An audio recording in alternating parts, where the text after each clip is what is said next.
என்னோட ட்ரையம்பெல்லாம் நான் ஆர்எஸ்ஐ வண்டியில் ஏற்றுவேன்னு நினச்சி கூட பார்த்தது இல்லைங்க. இது பார்ட் 2 வீடியோ. பார்ட் 1 வீடியோ பார்க்காதவங்களாம் இந்த வீடியோ பார்த்ததுக்கப்புறம் என் பேஜில் போய் பாருங்க. அப்போதான் என்ன நடந்தது அப்படிங்கிறது உங்களுக்கு முழுசாக தெரியும். தும்கூருக்கு போகிற வழியிலேயே ஒரு மெக்கானிக் ஷெட் ஒன்று பார்த்தோம். அந்த இடத்துல வந்து ராயல் என்ஃபீல்டு ஹிமாலயன்லாம் ஒர்க் பண்ணிட்டு இருந்தாங்க. அங்கே இருக்கிற மெக்கானிக் உடனே செக் பண்ணி பார்த்தாரு. அவர் சைடில் ஏதாவது பண்ண முடியுமா அப்படின்னு சொல்லிட்டு நிறைய ட்ரை பண்ணார். வேற பேட்டரி போடுறதா இருக்கட்டும், இல்லை என் பேட்டரியை சார்ஜ் பண்ணி போடுறதா இருக்கட்டும், எல்லாமே பண்ணார். எல்லாமே பண்ணது அப்புறமும் அவர் சொன்ன ஒரே வார்த்தை, காயில் பர்ன் ஆயிருக்கு, இந்த காயில் வந்து நம்ம கிட்ட கிடைக்காது, இந்த ஊர்ல அந்த காயில் கிடைச்சதுன்னா கண்டிப்பா நானே உங்களுக்கு இந்த இஷ்யூ வந்து சால்வ் பண்ணி கொடுத்துருவேன் அப்படின்னு சொல்லிட்டு சொன்னாரு. பைக் ரிப்பேர் ஆகி மெக்கானிக் ஷெட் எடுத்துட்டு வர வரைக்கும் mister black biker Dinesh, Sujay, Bala bro, அதுக்கப்புறம் விஷால், இவங்க 4 பேரும் என் கூடயே தான் இருந்தாங்க. இவங்க எல்லாம் கூடயே இருந்தது எனக்கு ஒரு பெரிய மாரல் சப்போர்ட்டா இருந்தது. நன்றி அப்படின்ற வார்த்தையை தவிர வேற என்ன சொல்றதுன்னு எனக்கு தெரியல. ரைடர்ஸ்குள்ள ஏன் இன்டர்காம் தேவைன்றது இந்த மாதிரி ஒரு இஷ்யூ நடக்கும்போது எங்களுக்கு நல்லா புரிஞ்சுது. எங்கள் 5 பேருக்குள்ளேயுமே வந்து நாங்கள் கோஆர்டினேட் பண்ணிகிட்டே இருந்தோம்.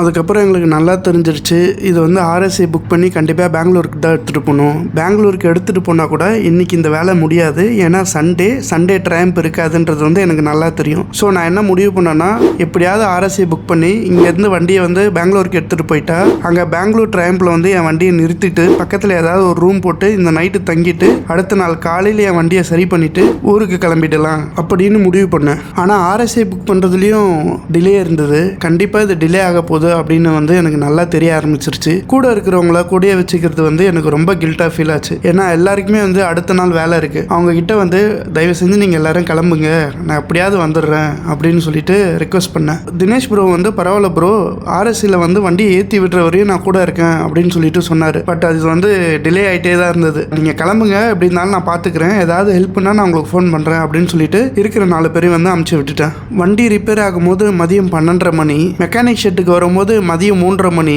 இவங்க 5:30 மணி வரையும் என் கூடவே இருக்காங்க. இதுக்கப்புறமும் என் கூடவே இருக்கிறது வந்து எனக்கு கில்ட்டாக ஃபீல் ஆச்சு. அதுக்காக தான் நான் அவங்கள கிளம்ப சொல்லிட்டேன். அதுக்கப்புறம் ட்ரையம்ப் மூலயமா ஆர்எஸ்ஐக்கு வந்து ட்ரை பண்ணோம். ஆர்எஸ்ஐயோட நம்பரும் கிடச்சிது. அவங்க கிட்ட புக் பண்ணால் அப் அண்ட் டவுனுக்கு எல்லாத்துக்குமே நீங்கள் தான் பே பண்ணணும், 10,000 ரூபாய்க்கு மேலே பில் வரும் அப்படின்னு சொன்னாங்க.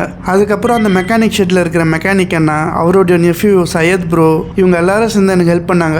எல்லாருமே அவங்கவுங்க சோர்ஸில் வந்து ஆர்எஸ்ஐ கிடைக்குமா அப்படின்னு சொல்லிட்டு ட்ரை பண்ணிகிட்டே இருந்தாங்க. அதுக்கப்புறம் பக்கத்தில் இருந்த முகம் தெரியாத ஒருத்தர் தான் ஹெல்ப் பண்ணார். அவர் பேர் வந்து மென்ஷன் பண்ணியே ஆகணும். அவர் பேர் வந்து ஆர்த்தர். நீங்கள் கொஞ்ச நேரம் வெயிட் பண்ணுங்க, உங்களுக்கு பெஸ்ட்டாக வந்து நான் ஆர்எஸ்ஐ ரெடி பண்ணி தரேன் அப்படின்னு சொல்லிட்டு அவரும் சைடில் இருந்து அவரை ட்ரை பண்ணி ஆர்எஸ்ஐ புக் பண்ணி கொடுத்தாரு 4,000 ரூபாய்க்கு. அதுக்கப்புறம் எனக்கு ஆர்எஸ்ஐ நைட்டு 9 மணிக்கு கிடச்சிதுங்க. இந்த வீடியோ பார்ட் 2 முடியல.